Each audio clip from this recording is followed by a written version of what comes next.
You need to run from any guru or influencer who tries to tell you that grains are unhealthy.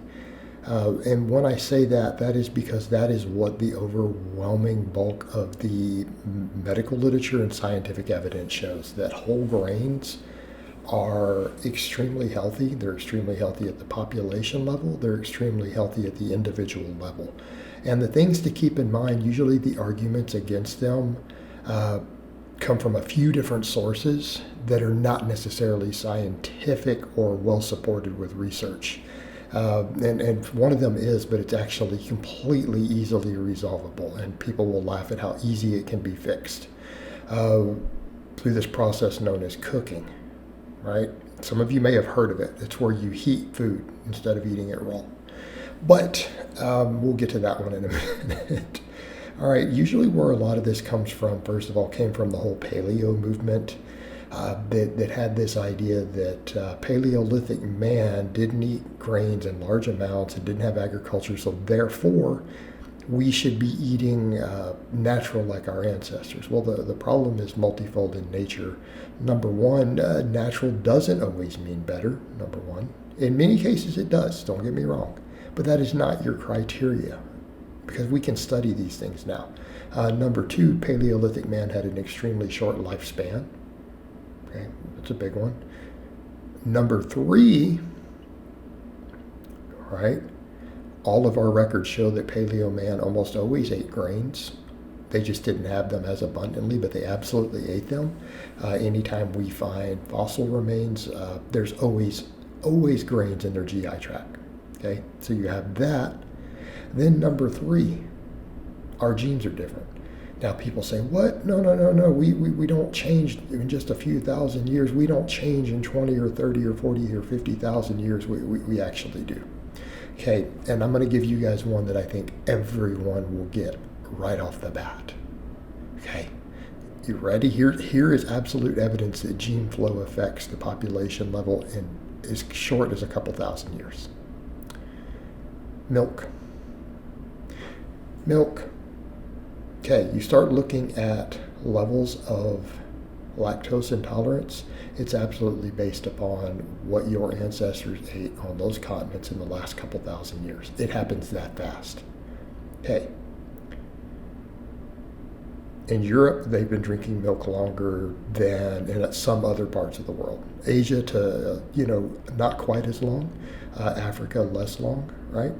As far as actual cow milk.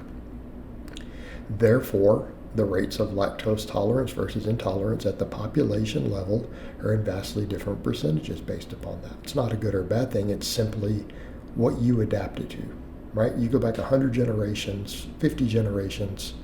Well, what were your ancestors consuming? Okay.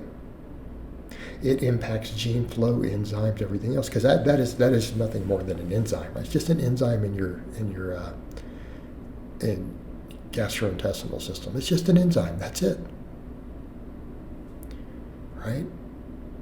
But it matters. All right? We are descended from people who have been agricultural for many, many, many generations.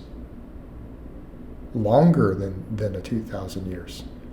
Almost all of us. All right? We are very much, when we look at our enzymic pathways, we tolerate large amounts of starch extremely well. In fact, even our pets have developed to do so. Environmental pressure has created a situation to where even dogs handle starches much better than wolves do. They're the same species. But we've raised dogs next to us for hundreds and thousands of years, right? Thousands of years at this point. They produce the enzyme to break down starch at 40 times the rate a wolf does in the wild, because they've been eating all of our food all this time. They've adapted to it. So that is a nonsense claim, first of all. Right? Plus, humans handle starches and carbohydrates very well, so it's our preferred fuel source. All right. And again, humans meaning modern Homo sapien. I'm not talking about Homo erectus 3 million years ago. All right? Different species. And you're going to see arguments of we were super carnivores. And no, we as a species were never super carnivores. You're confusing us with Homo erectus. 3 million years ago. Okay. Also, Homo erectus didn't live to be 70 years old. All right. back over to this other point. So you have that. Then you have the arguments of inflammation, and it has to do with conversions of omega-6, of LA into arachidonic acid. It turns out it's not true.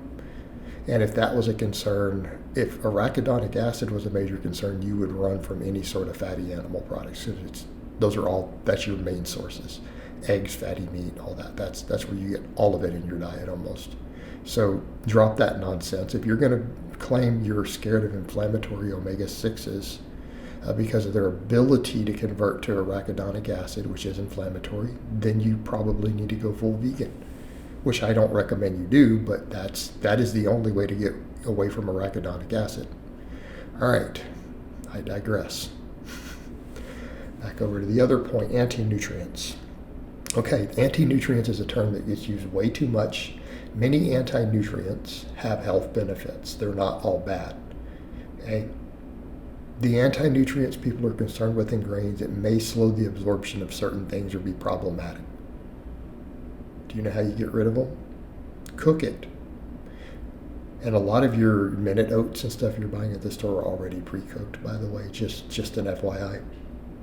So stop eating raw oats, stop eating raw brown rice and just chewing it. Stop eating raw wheat.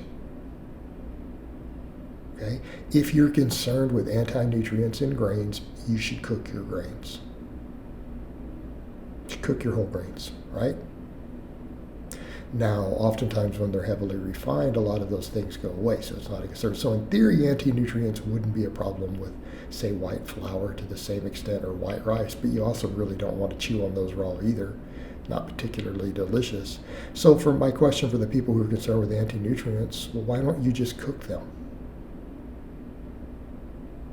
Right? Why are you eating your brown rice and your wheat and your oats and your barley raw? We've been cooking as a species. That's a kind of a defining characteristic of humans. Cook it. Then your concerns for the anti-nutrients largely go away. But keep in mind, anti-nutrients is a term that gets used as a negative because of the word anti way too much. Many anti-nutrients have large amounts of health benefits.